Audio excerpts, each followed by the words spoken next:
வணக்கம். திரையரங்கம் த டிராமா. இது ஒரு அமெரிக்க திரைப்படம். இந்த திரைப்படத்தினுடைய இயக்குனர் கிறிஸ்டோபர் பார்க்லி. 1 மணி நேரம் 47 நிமிடங்கள் மட்டுமே நீளத்தை கொண்டிருக்கக்கூடிய திரைப்படம் இது. பிரிட்டிஷ் மியூசியத்தில் டைரக்டராக பணியாற்றக்கூடியவர் சார்லி. அவர் ஒரு உணவகத்தில் ஒரு இளம்பெண்ணை பார்க்குறாரு. அந்த இளம்பெண் ஆழமாக ஒரு புத்தகத்தை படிச்சுக்கிட்டு இருக்கா. அந்த இளம்பெண்ணுடைய பேர் எம்மா. அவள் அந்த புக்கை படிச்சுக்கிறதே ஒரு தூரத்துலேருந்து பார்த்துக்கிட்டே இருக்கார்.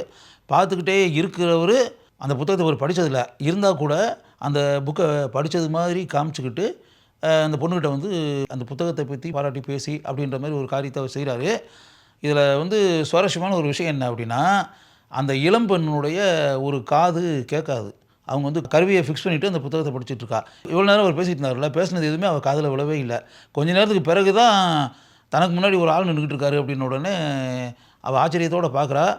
அப்போ தான் இவருக்கே தெரியுது அவளுக்கு காது கேட்கக்கூடிய சக்தி இல்லை அப்படின்றதையும், கருவியை காதில் மாட்டிக்கொண்டு அவள் கேட்குறா அப்படின்றதையும். இதுவரை நம்ம பேசினது அவள் காதிலே விழலையா அப்படின்ன உடனே இவருக்கு அளவற்ற ஏமாற்றம் உண்டாகுது. இருந்தால் கூட அவங்க 2 பேருக்கு இடையில் அந்த சம்பவத்திற்கு பிறகு ஒரு நெருங்கிய நட்பு உண்டாகி காலப்போக்கில் அவர்கள் இருவரும் காதலர்களாக ஆகிவிடுகிறார்கள்.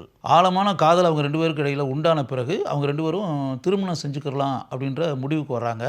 இப்படிப்பட்ட நிலையில் அவர்கள் வேறு இருவரை சந்திக்கிறார்கள் ஒரு இடத்தில். அவர்கள் 4 பேரும் அங்கு அமர்ந்து கொண்டு பல விஷயங்களை பற்றி பேசிக்கொண்டு இருக்கிறார்கள். அவங்க சந்திக்கக்கூடிய அந்த 2 பேர் இருக்காங்களே, அது ஆத்தி அப்படின்னு ஒரு கருப்பின இளைஞர். அவர் சார்லியினுடைய நண்பன். ரேச்சல் அப்படின்றது ஒரு பெண். அந்த ரேச்சல் எம்மாவினுடைய தோழி. இந்த 4 பேரும் உட்கார்ந்து இவங்களுடைய வாழ்க்கையில் ஏற்கனவே நடைபெற்ற சம்பவங்கள் பலவற்றை அலசி ஆராய்ந்து கொண்டு இருக்கிறார்கள்.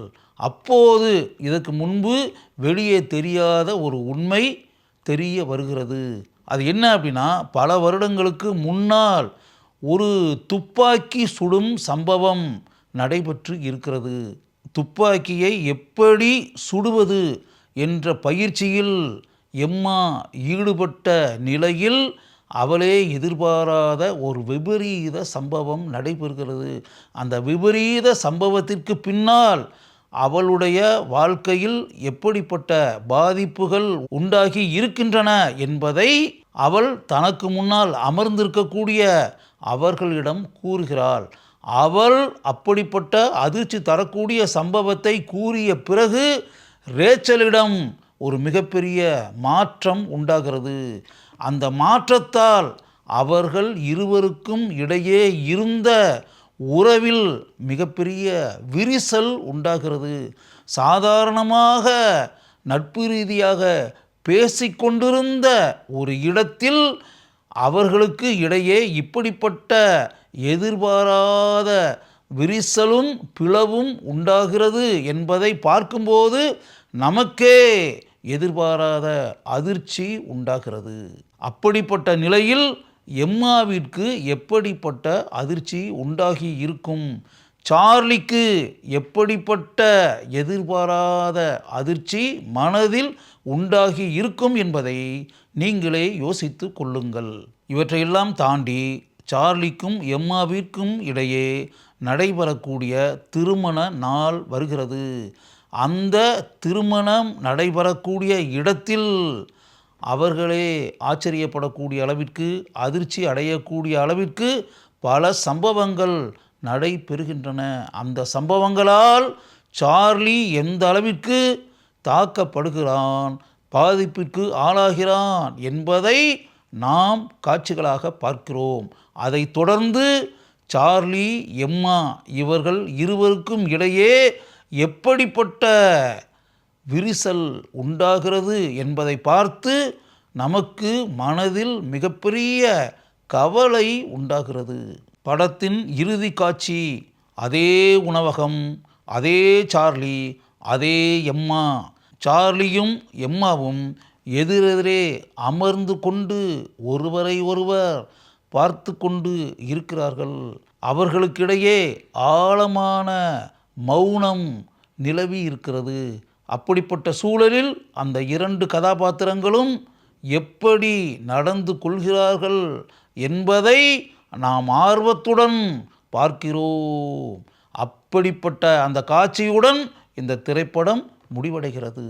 சார்லி கதாபாத்திரத்தில் நடித்திருப்பவர் ராபர்ட் பேட்டின்சன்.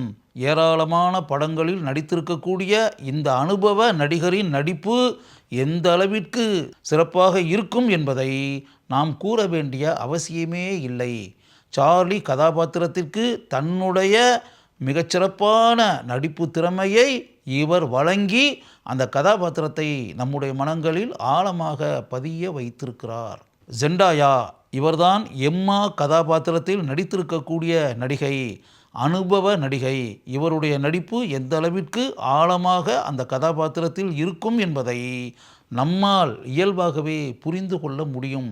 அந்த கதாபாத்திரத்தை தன்னுடைய நடிப்பு திறமையால் நம்முடைய மனங்களில் ஆழமாக இடம்பெற வைத்திருக்கிறார் இந்த நடிகை. ஆலனா ஹெய்த் இவர்தான் ரேச்சல் கதாபாத்திரத்தில் நடித்திருக்கக்கூடிய நடிகை. அந்த கதாபாத்திரத்திற்கு தன்னுடைய சிறப்பான நடிப்பை வெளிப்படுத்தி சிறப்பை இவர் சேர்த்திருக்கிறார். மமோடோ இவர்தான் ஆத்தி கதாபாத்திரத்தில் நடித்திருக்கக்கூடிய கருப்பின நடிகர். அந்த கதாபாத்திரத்திற்கு இவர் கச்சிதமாக பொருந்தி இருக்கிறார். மிஷா என்ற கதாபாத்திரத்தில் ஹெய்லி கேட்ஸ் மிகவும் சிறப்பாக நடித்திருக்கிறார். ஆர்சனி கச்சாட்டூரான் இவர்தான் இந்த திரைப்படத்தினுடைய ஒளிப்பதிவாளர். இவருடைய ஒளிப்பதிவு திறமையை படம் முழுக்க நம்மால் உணர முடிகிறது. டேனியல் பெம்பர்டான் இவர்தான் இந்த திரைப்படத்தினுடைய இசையமைப்பாளர். இந்த திரைப்படத்தினுடைய கதைக்கு எந்த அளவிற்கு இசையால் சிறப்பை உண்டாக்க வேண்டுமோ அதை இந்த இசையமைப்பாளர் சிறப்பாக செய்திருக்கிறார். அடுத்து என்ன நடக்கும் என்ற எதிர்பார்ப்பு படத்தை பார்த்து கொண்டிருக்கக்கூடிய அனைவரின் மனதிலும் உண்டாக்கக்கூடிய அளவிற்கு திரைக்கதையை அமைத்து இந்த திரைப்படத்தை மிகவும் சிறப்பாக இயக்கி இருக்கிறார் கிறிஸ்டோபர் பார்க்லி. அதற்காகவே நாம் இவரை பாராட்டலாம். 1 மணி நேரம் 47 நிமிடங்கள் மட்டுமே நீளத்தை கொண்டிருக்கக்கூடிய ஒரு சிறந்த ஹாலிவுட் திரைப்படத்தை பார்க்க வேண்டும் என்று மனதில் நினைக்கிறீர்களா? இந்த டிராமா என்ற திரைப்படத்தை ஒரு முறை பாருங்கள். உங்களுக்கு அந்த திரைப்படம் பிடிக்கும்.